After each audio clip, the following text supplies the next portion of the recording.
The mining ship HFY was never meant to be in this part of space. It was a simple vessel, old and tired, carrying workers back home after 6 long months on the asteroid belts.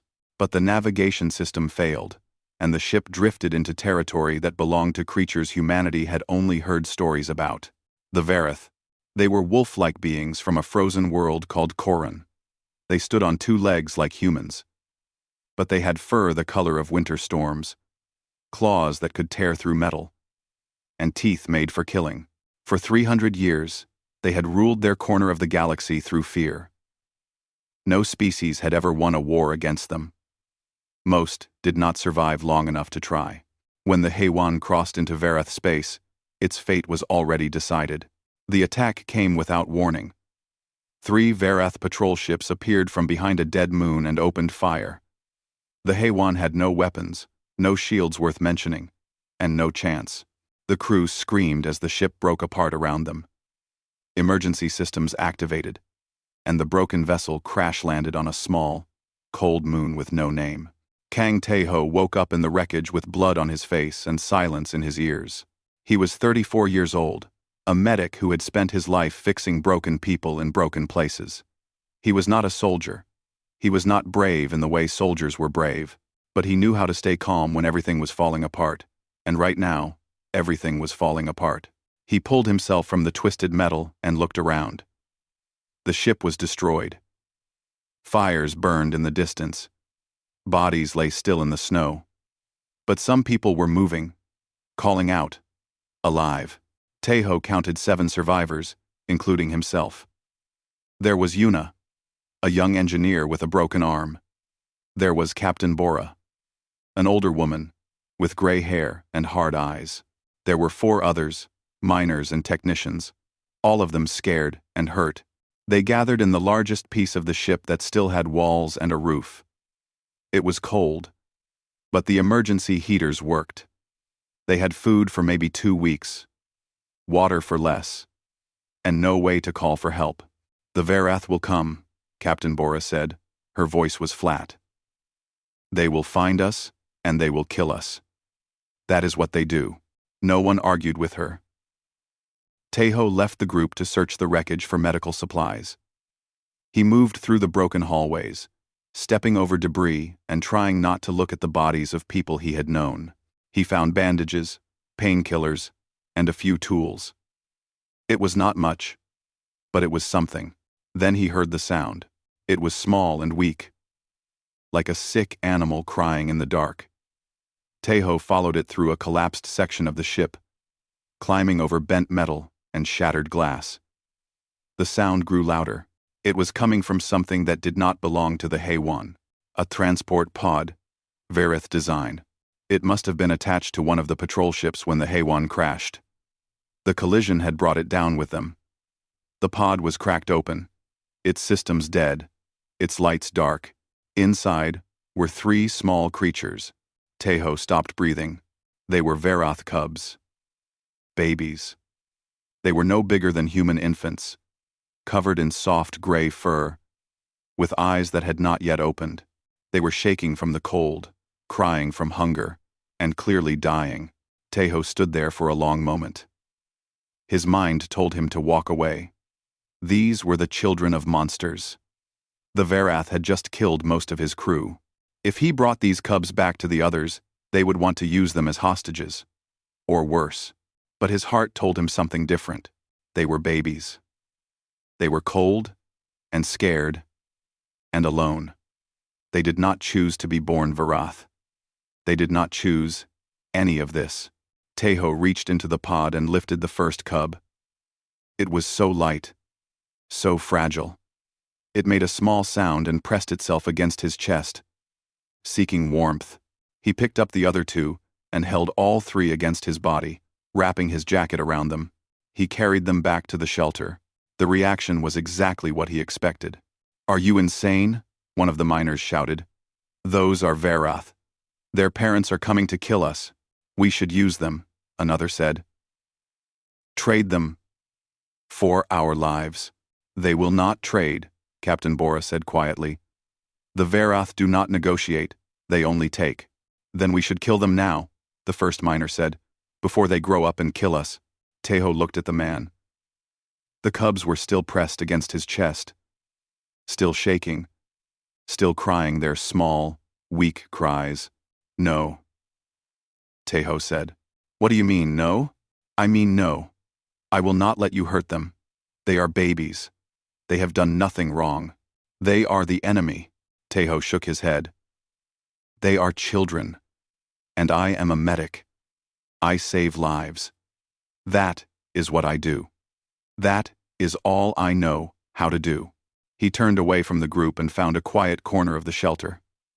He made a small nest from thermal blankets and laid the cubs inside.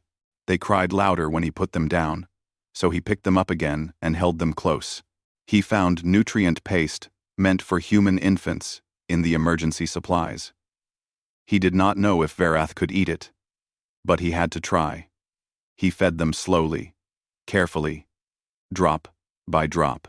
2 of them accepted the food. The smallest one did not. That night, while the others slept, Teho sat with the smallest cub pressed against his chest, directly over his heart. He remembered something his grandmother had told him when he was young. All babies need to hear a heartbeat. It reminds them they are not alone.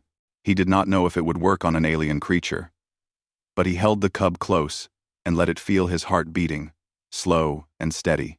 By morning, the smallest cub was finally eating, and somewhere in the darkness of space, 12 Verath warships were already on their way. Rethka had lived for 160 years. She had fought in 37 wars. She had killed more enemies than she could remember and lost more packmates than she wished to count. She was the alpha of the 6th hunting fleet. And in all her long life, she had never known mercy. Her fur was silver now, marked with the scars of countless battles. Her left eye was blind, torn out by a blade 50 years ago, but her remaining eye was sharp, and her claws were still strong, and her hatred burned as hot as ever. The message had come 3 days ago. A human ship had crossed into Verath territory. Her pack had destroyed it, as was proper. But in the battle, a transport pod had been lost. A pod carrying 3 cubs, her grandchildren. Rethka's daughter had died giving birth to them. These cubs were all that remained of her bloodline. And now, they were missing. Possibly captured. Possibly dead. The humans would pay. Rethka stood on the bridge of her flagship, watching the stars pass by. 12 warships followed behind her, carrying 300 of the finest Verath warriors. They were not coming to negotiate. They were not coming to ask questions. They were coming for blood. How long? She asked. 6 hours, her second replied. We will reach the moon by nightfall. Rethka nodded. 6 hours. Then she would find her grandchildren, and then she would kill every human she found. Slowly, painfully, making them understand the cost of touching what belonged to the pack. On the cold moon, Teho had not slept in 3 days. The cubs needed constant care. They needed to be fed every few hours. They needed to be kept warm. They needed to be held and comforted when they cried, which was often. Teho did all of this alone, because the others refused to help. The survivors had split into 2 groups. Most of them stayed on one side of the shelter, watching Teho with anger and fear. They believed he was putting them all in danger. They believed the cubs would bring death upon them. Only Yuna came to sit with him sometimes. Her arm was healing, wrapped in bandages that Teho had made from torn cloth. She was 23 years old, quiet and scared, but she was kind. Do they have names? She asked one night, looking at the cubs. I do not know, Teho said. I cannot read Verath writing. There might have been names on the pod, but I could not understand them. What do you call them? Teho smiled, tired and sad. I call them 1, 2, and 3. 1 is the biggest. He eats the most and cries the loudest. 2 is calm. She sleeps a lot and does not make much trouble. 3 is the smallest. She almost died the first night. 3 is your favorite, Yuna said. Teho did not deny it. 3 was special. She was the one who had refused to eat, the one who had been closest to death. He had held her against his heart for 2 days straight, until she finally started to trust him. Now, she would not sleep unless she could hear his heartbeat. The scanners picked up something, Yuna said quietly. Captain Bora says ships are coming. Many ships. Tejo closed his eyes. He had known this moment would come. He had hoped for more time. But hope was a luxury he could not afford. How long? A few hours, maybe less. Tejo looked down at the cubs, sleeping in his lap. 1 was snoring softly. 2 was curled into a ball. 3 was pressed against his chest. Her tiny claws hooked into his jacket. You should go with the others, he said to Yuna. Hide. Maybe they will not find you. What about you? I cannot move. If I put them down, they will cry. The Veroth will hear. They will find me first. Then I will stay with you, Yuna said. That is foolish. Maybe. But you stayed with them when it was foolish. Someone should stay with you. Tejo wanted to argue, but he was too tired. He simply nodded and leaned his head back against the wall. The hours passed slowly. The cubs woke up hungry, and he fed them. They cried, and he held them. 3 climbed higher on his chest and pressed her ear against his heart. Listening to the steady rhythm that meant safety, Tejo thought about his life.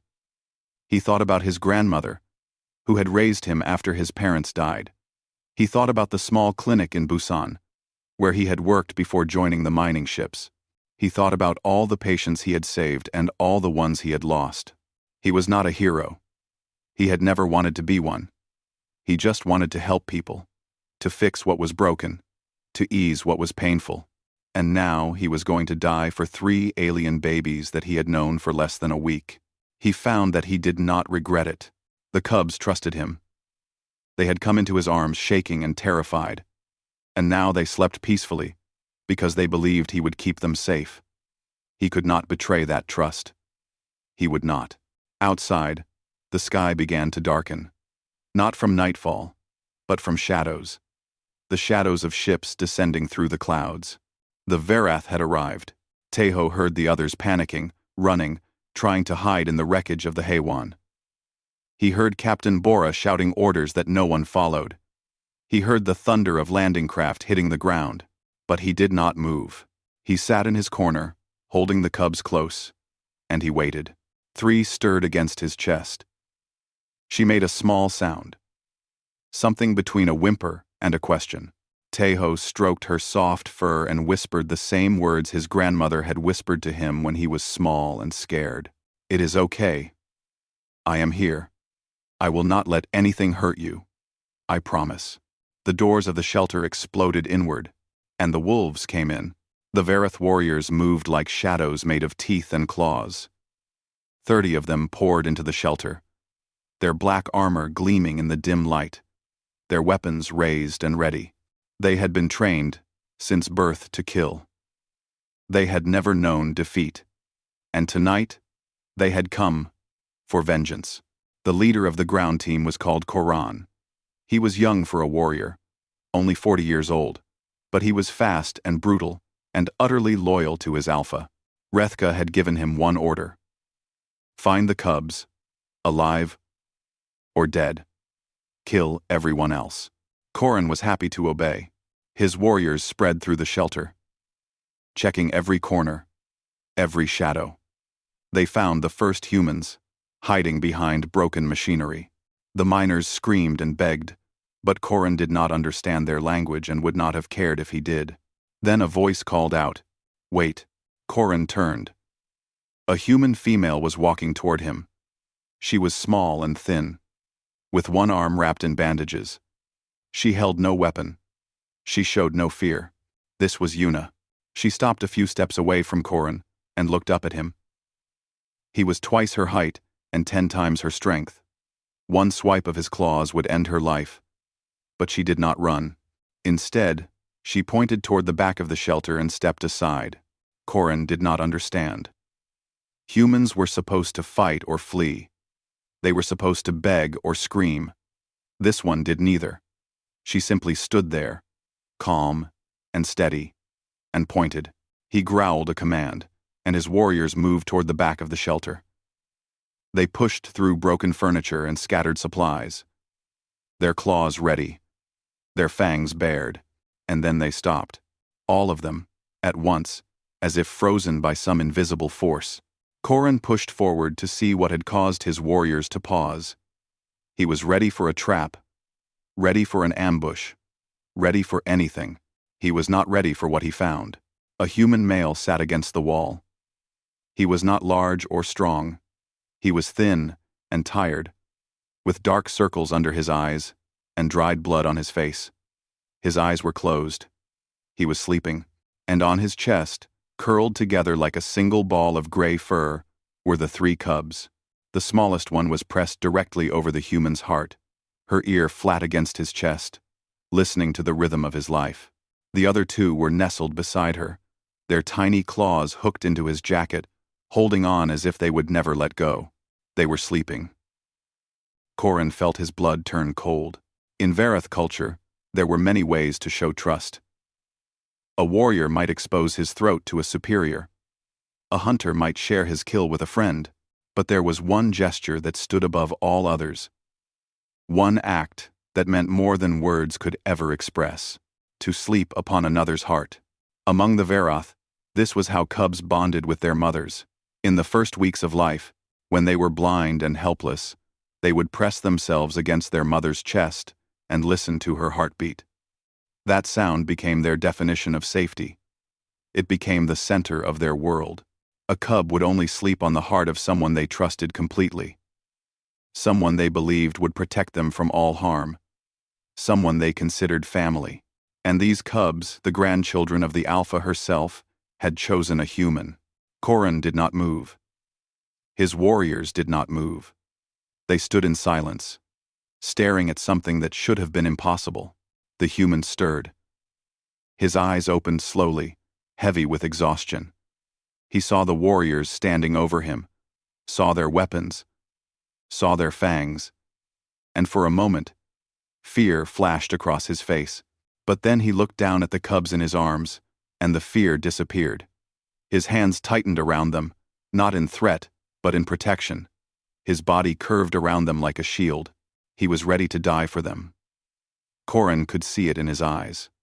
This weak, small, tired human was ready to fight 30 Varath warriors with his bare hands, if it meant keeping those cubs safe for one more moment. Corin lowered his weapon. He did not know why he did it. His orders were clear. His duty was absolute. But something in this moment demanded respect. Something in this human's eyes said things that Corin's own heart understood. This is my pack. I will protect them. I will die for them. Corin had said those same words himself. Many times. Every Varath warrior knew them. They were the foundation of everything the pack believed. And now a human was saying them. Without words, without understanding, without knowing what it meant. He was saying them with his body, with his eyes, with his life. The other warriors looked at Corin, waiting for orders. He gave none. He simply stood there, staring at the human and the cubs, trying to understand what he was seeing. Behind him, the doors opened again. Heavy footsteps echoed through the shelter. The warriors parted like water before a stone, making way for the one who had come. Rethka entered. She was old and scarred and terrible. Her silver fur was marked with the history of 100 battles. Her one good eye was cold and sharp, and her claws were still wet with the blood of humans she had killed on her way here. She had come for her grandchildren. She had come for vengeance. She had come to destroy. But when she saw what was in front of her, she stopped. The human looked up at her. He saw the Alpha of the Varath, the most dangerous being in this sector of space, standing 5 feet away with murder in her eye. And he did not let go of the cubs. I kept them safe, he said.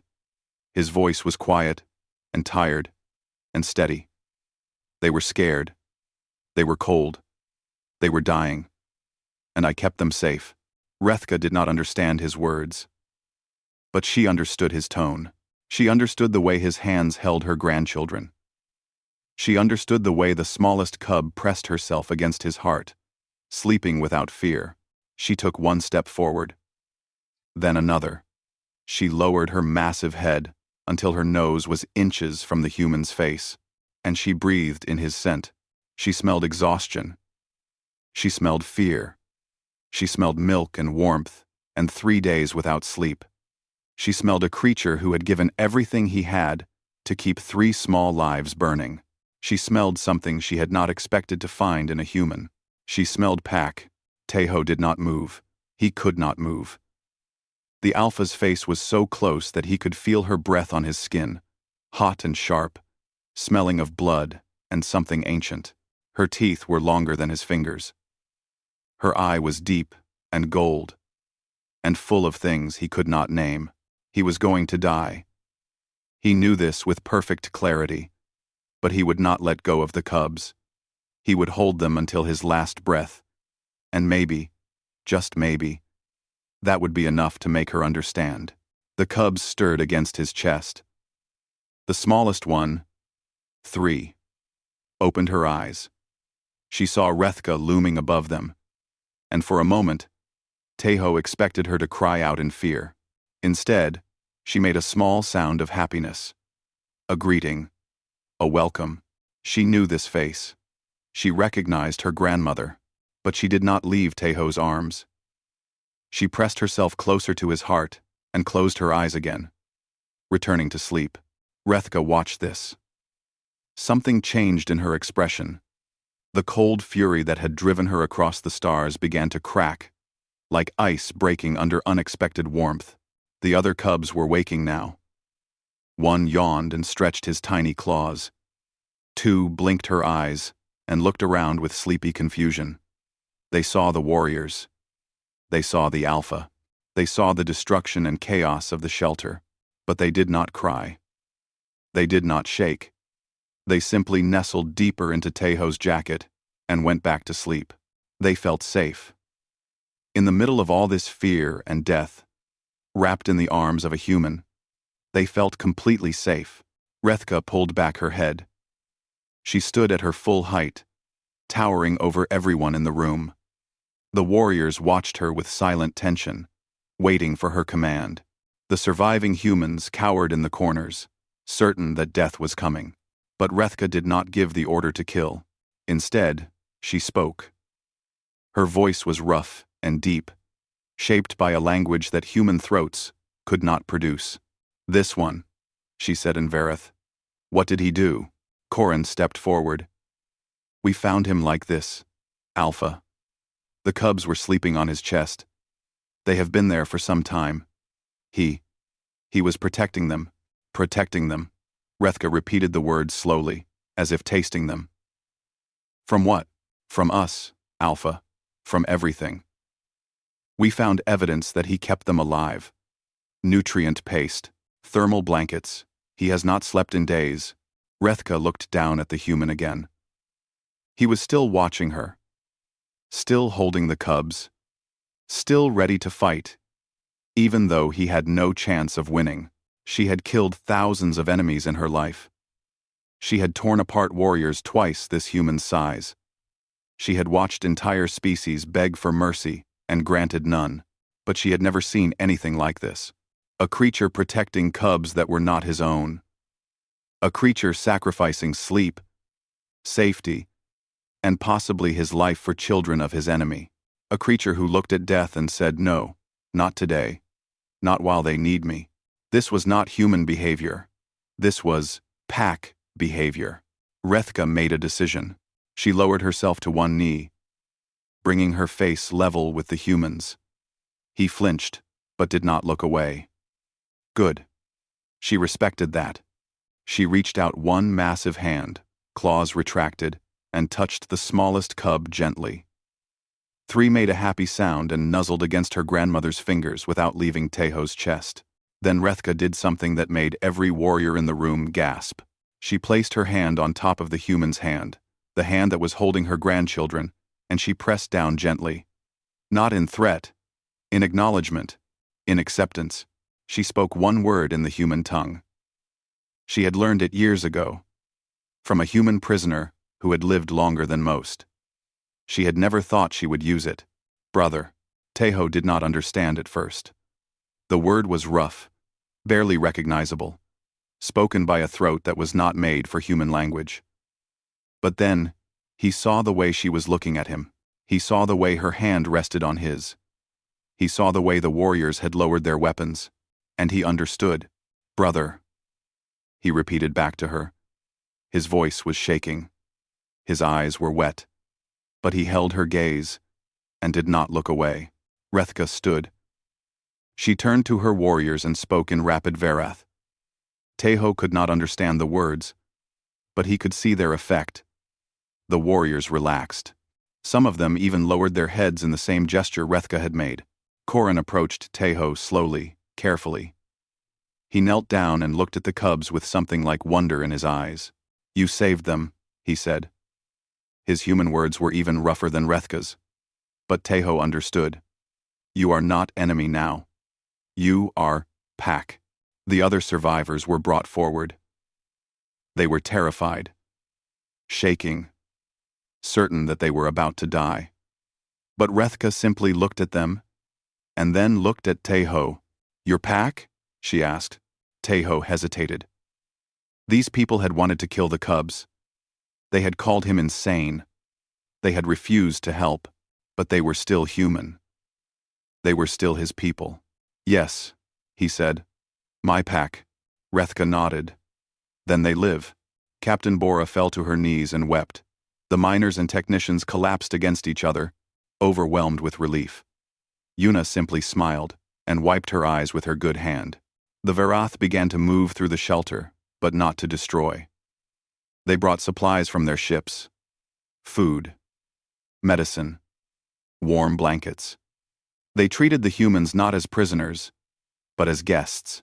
Teho sat in his corner, still holding the cubs, still unable to believe what was happening. Rethka returned to him. She sat down beside him, her massive body taking up most of the space, and she looked at her grandchildren sleeping in his arms. My daughter died giving birth to them, she said slowly, struggling with the human words. They are all I have left of her. I thought I would find them dead. Or afraid. She paused. Instead, I find them sleeping on your heart. Teho did not know what to say. He simply held the cubs closer. In our culture, Rethka continued, this is the deepest bond. A cub only sleeps on the heart of family, of true protectors. You are not Verath, but you have done what Verath do. You have protected the pack with your life. She reached out and touched his shoulder with one clawed hand. You are Rathkin now. Blood of my blood. Pack of my pack. The Verath do not forget debts. As long as stars burn, you are family. Teho looked up at the ancient warrior. The killer. The alpha. And he saw something he had not expected.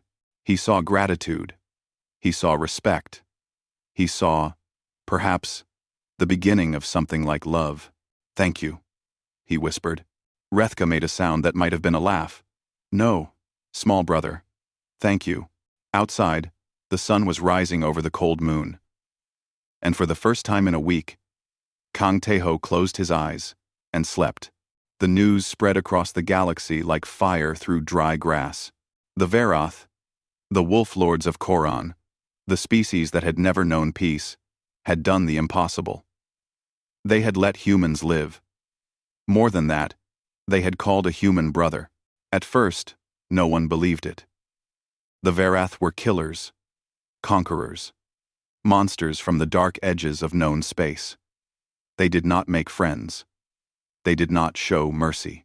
They certainly did not adopt aliens into their bloodlines, but the evidence was undeniable. 3 weeks after the crash on the cold moon, a Verath warship entered human space. It was not attacking. It was not threatening. It was escorting. The survivors of the Haywan sat aboard the warship, treated as honored guests. They had been fed, healed, and clothed in warm Verath garments. Captain Bora had spent days talking with Rethka through a translation device, learning about the pack and their ways. Yuna had become friends with some of the younger warriors, teaching them human games and learning Varath ones in return. And Teho had barely left the cubs' side. They were healthy now, growing fast, their eyes open and bright. One had begun to walk, on unsteady legs, bumping into walls and furniture and anyone who stood still too long. Two had discovered her voice, and liked to howl at strange moments. Sometimes in the middle of the night. Three was still the smallest, still the quietest, and still preferred to sleep on Teho's chest whenever she could. Rethka watched all of this with an expression that her warriors had never seen before.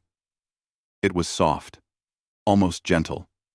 She had expected to find corpses and enemies. Instead, she had found a miracle. The warship docked at a human space station near the border.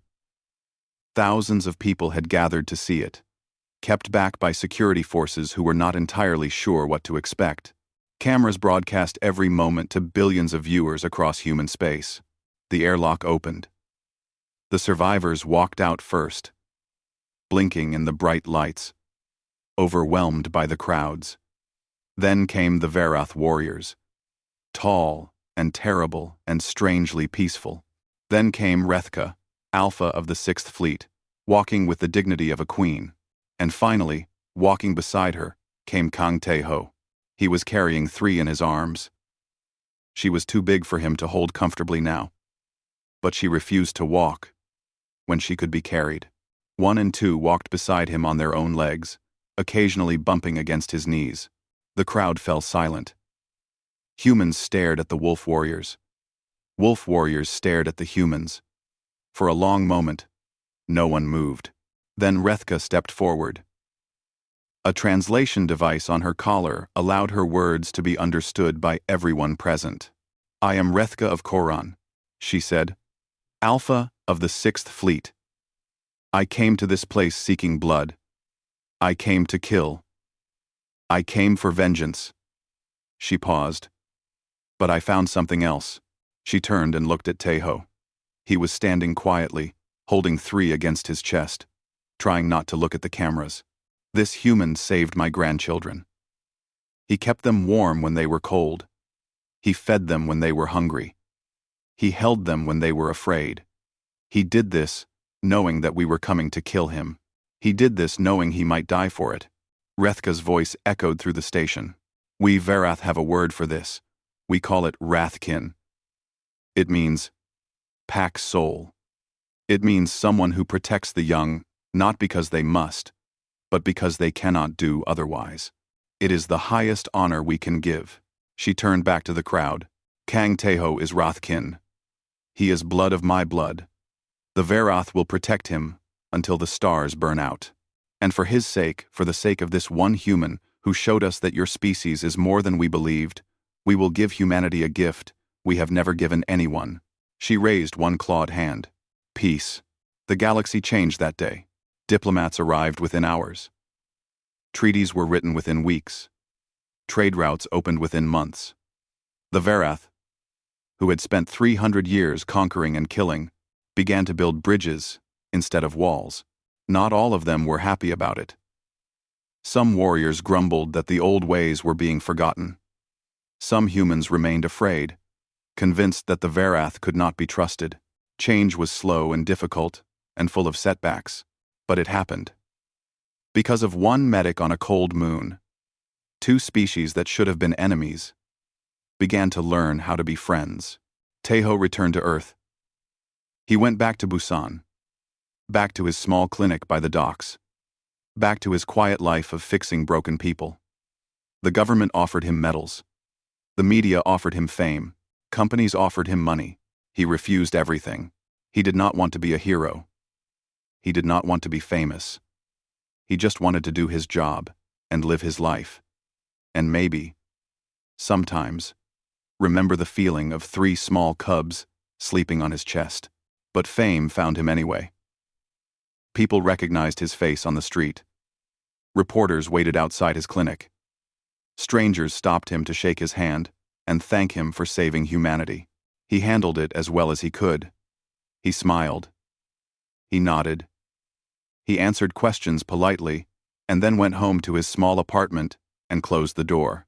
The only visitors he welcomed were the ones who came once a year. Every spring, a Varath ship would appear in Earth's sky. It would land in a private field outside Busan, and 3 figures would emerge, no longer cubs, but young adults, proud and fierce and beautiful. 1 was big and loud and liked to argue about everything. 2 was calm and thoughtful, and spent hours reading human books.